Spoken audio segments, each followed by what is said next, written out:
Hello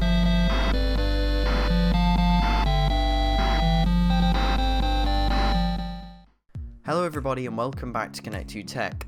As promised, this is the build video for my new Ryzen based computer, which I unboxed in the previous video. So yes, first I needed to take out my old computer, the i7-2600 base machine, so I'm going to remove the graphics card.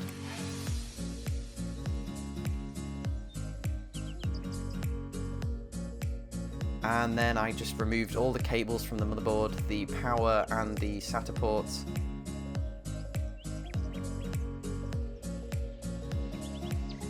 And all the cables at the bottom, the USBs, the power button connectors, and then I had to undo all the screws on the motherboard so that I could take the old machine out of the case.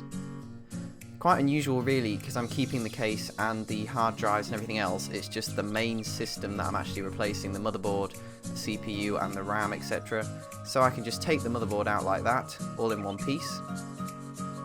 Then I've got the new motherboard, nice and shiny. And you can see that it's the same size as my old motherboard, standard ATX size, so it will fit fine in the case. First I'm going to put the new CPU into the new motherboard. So it's a Ryzen processor which has the pins on the outside of the CPU, not on the motherboard like Intel CPUs. So I'm just going to drop that in there very carefully and then close the arm to keep it in place. There you go, you can see it's all fitted nicely. And then next I'm going to put the M.2 drive in, which I bought, which you can see in the unboxing video. I had to put the standoff in, which they included with the motherboard, and then screw it down. Relatively easy to install. And then I've got my new DDR4 memory. Turns out these RAM slots don't have clicky things on both sides. Don't know the technical term, so took me a while to work that out, but got there eventually.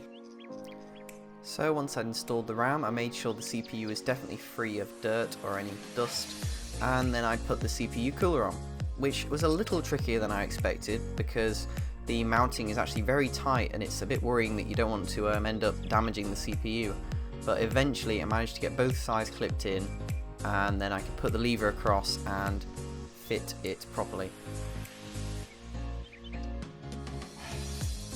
There we go, so once it was fitted you can tell it's completely solid, attached to the motherboard. Then I had to do some pretty boring wiring stuff because I'm keeping the same hard drives and my disk drive, etc. I did a bit of cleaning of the front fans so that I knew that it was all ready to put the new motherboard in, nice and clean, and the case would be all sorted out.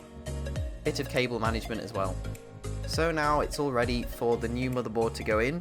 It is a bit tricky to get it in past the cables for the disk drives and also getting it past the fan in the rear of the case, but if you just carefully put it in gently while trying not to touch the actual circuit board itself, I managed to eventually fit it around everything.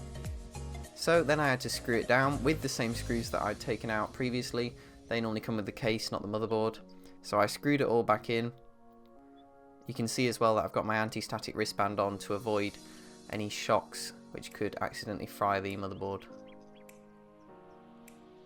I attached all the power connectors back, the 8-pin, once I'd worked out which way round it went. And then I started plugging in all the other cables which needed to go into the motherboard from the actual computer that I'd kept in previously.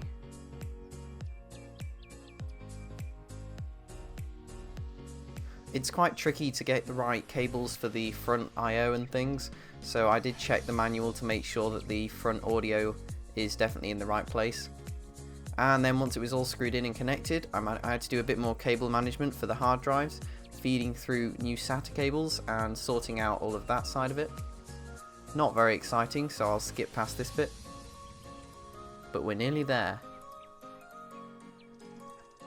And there we go, I just had to finish the cabling on the back, and this is the moment of truth. So everything is in. I'm going to press the button. Hey, we're in the BIOS. So that went extremely well. That's the first time I built a computer and it's all worked first time. So then I've installed Windows, which only took 10 minutes, which is the quickest install of Windows I've ever done. But I think that's probably to do with the M.2 drive, which has significantly faster speeds than even a SATA SSD.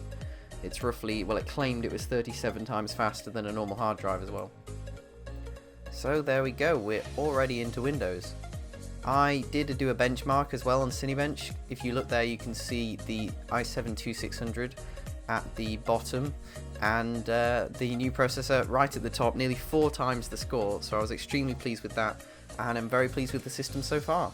So thank you for watching, and if you are thinking of using any of these parts in your own builds, I'll list the part list below in the description, and see you in the next video.